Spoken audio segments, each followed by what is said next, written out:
कभी किसी के पास एक ऐसा आइडिया आया कि हमारे दुनिया में बहुत सारे ह्यूमंस हैं। मे बी ये एक मैन हो सकता है, मे बी ये नेचर भी हो सकता है, या फिर ये खुद भगवान भी हो सकते हैं।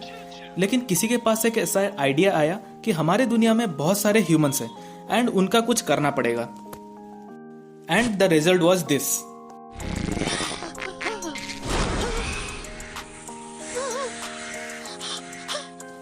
सो hello guys, this is O for otaku again, more than your regular anime review. And अगर आप सोच रहे हैं कि हमने ये सब क्या देख लिया है, तो मैं बता दूं, यस, हम बात कर रहे हैं पैरासाइट द मैक्सिम के बारे में। बहुत टाइम बाद दुनिया का पहला ऐसा एनिमे जिसमें नॉर्मल एनिमे वाली कोई चीज नहीं होती। एंड आपको शायद कभी कभी ऐसा होते हुए देखने को मिला होगा।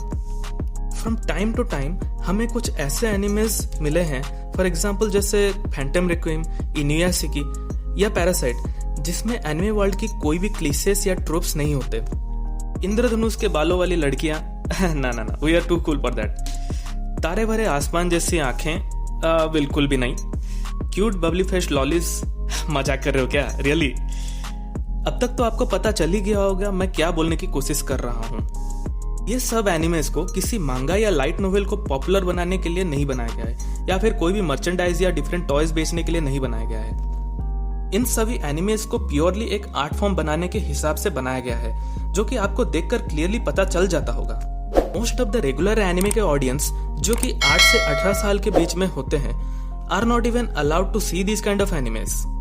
लेकिन इस तरह के एनिमेज के बीच भी पैरासाइट क्लियरली स्टैंड आउट करता है।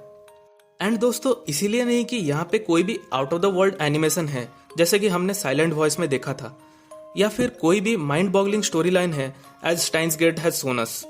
ना, पैरासाइट एक बार स्टार्ट करने के बाद कभी भी बीच में इसलिए नहीं छोड़ पाते क्योंकि ये सबसे एंगेजिंग एंड सबसे पेसी स्टोरी लाइन है। We are just introduced to a new kind of creature who eats and lives inside of humans.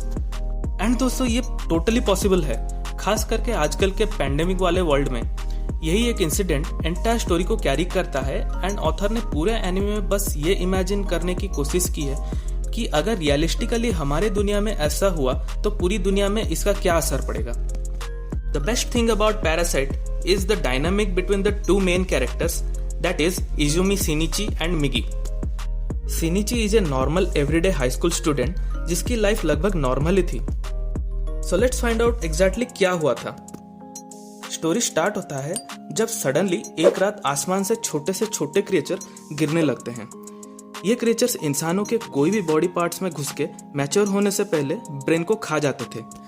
Exactly शिनिची के केस में भी ऐसा ही हुआ था, जब एक पैरासाइट उसके राइट हैंड में घुस जाता है एंड सीधे उसके ब्रेन को टारगेट करता है।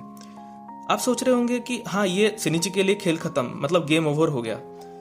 But he somehow manages to keep the parasite in his right arm and not to go above.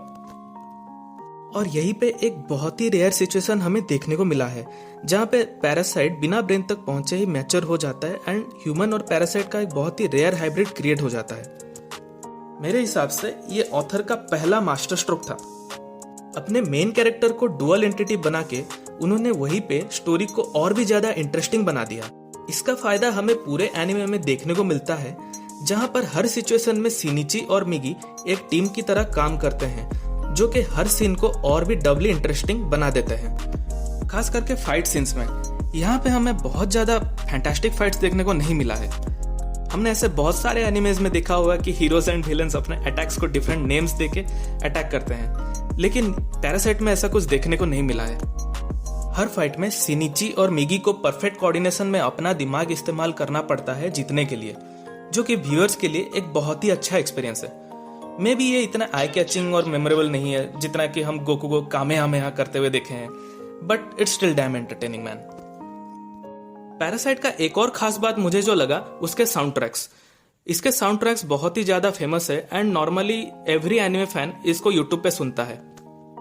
But at the same time the other side of the coin is, दोनों ही characters के अलावा कोई भी और दूसरा character इतना ज्यादा interesting नहीं है। हाँ, रियोको एक बहुत इंटरेस्टिंग कैरेक्टर है एंड प्रोबेबली वो शायद सबसे इंटेलिजेंट एंड चालाक भी है पैरासाइट के बीच में, लेकिन उसको इतना कम स्क्रीन टाइम मिला है कि we can hardly say that she is the main villain at all.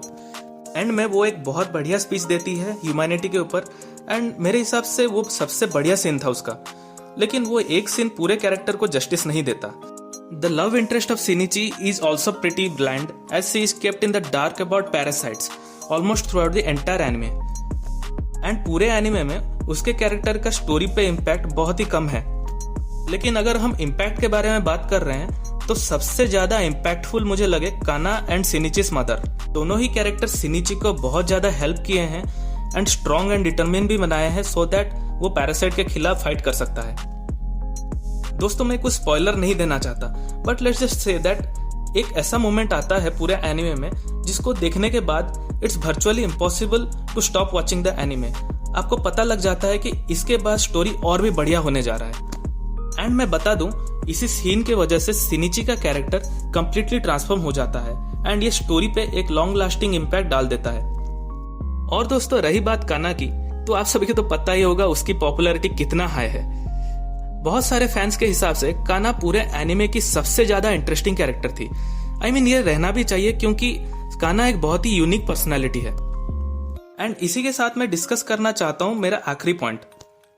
Now the anime overall is a must watch for all but ending के बारे में मैं इतना श्योर नहीं हूं. मुझे नहीं लगा कि वो एंडिंग सबको उतना सेटिस्फाई लगा होगा जितना वो एनिमे देखने के टाइम पे एक्सपेक्ट कर रहे होते हैं. मैं पर्सनली अपने बारे में बात करूं तो मुझे ऐसा लगा कि मुझे कहीं पे बीच में रख दिया गया है एंड पता नहीं अभी कहां जाना है. ना ही मुझे स्टोरी का एक परफेक्ट कंक्लूजन मिला और ना ही मुझे मेरे सारे सवालों के आंसर्स मिले. बस स्टोरी से एक ही चीज कंक्लूड हो पाया, the life story of Izumi. He gets a happily ever after and author ये सोचते हैं कि ये ऑडियंस को सेटिस्फाई करने के लिए काफी है. बट ट्रस्ट मी दोस्तों ऐसा बिल्कुल नहीं है. ना ही हमें पता चलता है कि ह्यूमंस और पैरासाइट के बीच में कौन जीतता है और ना ही ये कि बाकी सब पैरासाइट्स का क्या हुआ. इवन रियोको के बच्चे के बारे में क्या हुआ अभी तक ये मेरे लिए एक मिस्ट्री बन गया है. हम सभी को बहुत कुछ स्पेकुलेट करने के लिए छोड़ दिया गया है और इवन राइटर्स ने यह भी सजेस्ट किया है कि ह्यूमंस और पैरासाइट्स ने मिलकर रहना सीख लिया है, जो कि मेरे लिए ये वर्चुअली इम्पॉसिबल है क्योंकि आप सभी को तो पता ही होगा दोनों एक दूसरे के शिकारी हैं. लेकिन फिर भी अगर ये सबको हटा दे तो एनिमे बहुत ही सेटिस्फाइंग है एंड मैं ये बिल्कुल आपको रिकमेंड करूंगा जो कि नॉर्मल एवरीडे एनिमे से एक छोटा सा ब्रेक लेके कुछ नया एंड रिफ्रेशिंग देखना चाहते हैं. So that is all about parasite. अगर आपको ये कंटेंट अच्छा लगा तो जल्दी से जल्दी जाके सब्सक्राइब बटन को प्रेस कर दीजिए and also don't forget to press the bell icon so that आपको हमारे नोटिफिकेशंस जल्दी आ जाएंगे. ये वीडियो आप अपने दोस्तों के साथ भी जरूर शेयर करना सो दैट हमारे इंडिया में एनिमे कम्युनिटी का ज्यादा ग्रोथ हो. सो दोस्तों मैं मिलूंगा आपसे अगली बार एक नए एंड इंटरेस्टिंग वीडियो के साथ एंड तब तक के लिए this is O for otaku signing of.